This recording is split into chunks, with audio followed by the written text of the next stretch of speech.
हरी भरी पहाड़ियों के बीच बसे एक शांत से कस्बे में मीरा नाम की एक महिला रहा करती थी।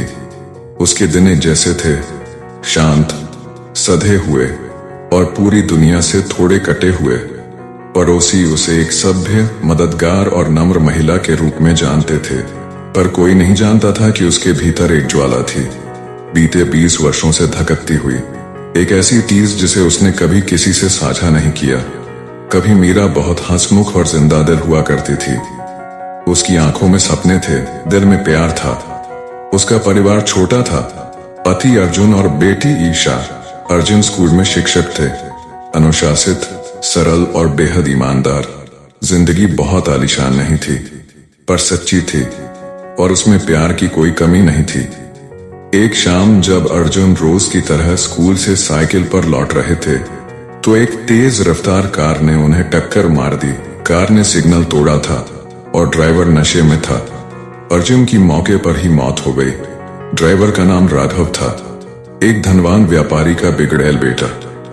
पुलिस ने केस दर्ज किया, पर अदालत ने राघव को सिर्फ 6 महीने की घर में नजरबंदी, कुछ जुर्माना और समाज सेवा की सजा दी। जेल की एक रात भी नहीं।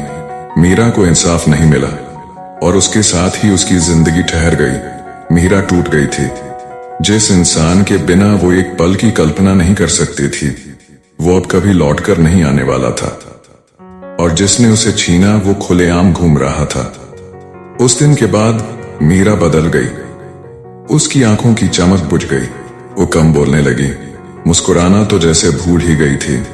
त्योहार, मेलजोल, रिश्तेदार सब पीछे छूट गया। यहाँ तक कि उसकी बेटी ईशा भी उसकी चुप्पी से डरने लगी थी। ईशा बड़ी हुई, उसने काउंसलिंग की पढ़ाई की और एक थेरेपिस्ट बन गई।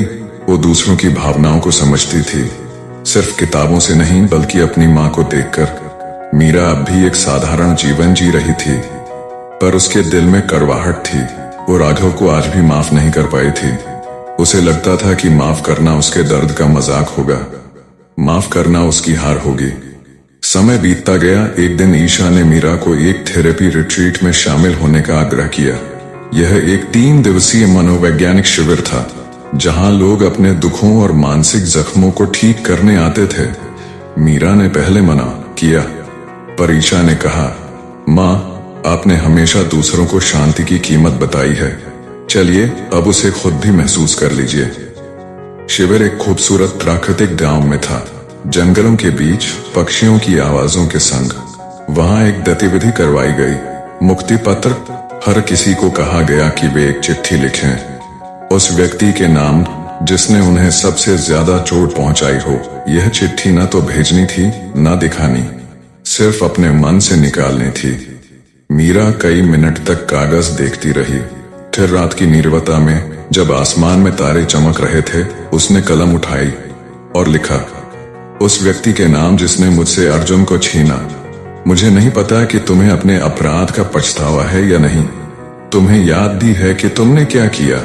शायद नहीं।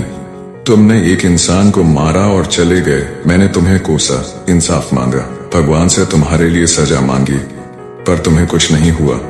और इस गुस्से में, इस पीड़ा में मैं खुद को खो बैठी। अब मैं और नहीं जी सकती इस बोझ के साथ। मैं तुम्हें माफ करती हूँ, तुम्हारे लिए नहीं बल्कि अपने लिए, क्योंकि मुझे अब नींद चाहिए, सुकून चाहिए, एक नई शुरुआत चाहिए। माफ करना तुम्हारा हक नहीं, ये मेरा अधिकार है। ये लिखते हुए मीरा फूट फूट कर रो पड़ी। इतने सालों बाद वो खुलकर रोई थी। पहली बार अगली सुबह सबने अपनी चिट्ठियां जला दी। जब मीरा ने अपनी चिट्ठी को जलते देखा और राख आसमान की ओर उड़ती हुई देखी, तो उसे लगा जैसे किसी ने उसके सीने से एक पत्थर हटा दिया हो। उस शाम ईशा ने माँ की आंखों में कुछ बदला हुआ देखा, एक सुकून, एक अपनापन। मीरा ने वर्षों बाद अर्जुन की यादों को मुस्कान के साथ साझा किया।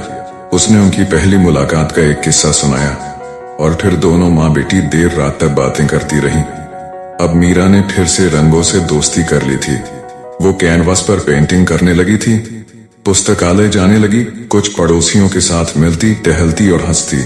माफी ने बीते कल को मिटाया नहीं, पर उससे बंधे जहर को जरूर निकाल दिया। कई लोग सोचते हैं कि माफ करना एक दया है जो हम दूसरों को देते हैं, लेकिन सच्चाई ये है कि माफी सबसे पहले हमें आजाद करती है। माफ करना यह नहीं कहता कि जो हुआ वो ठीक था, यह कहता है अब मैं खुद को उस दर्द से और नहीं बांधूंगी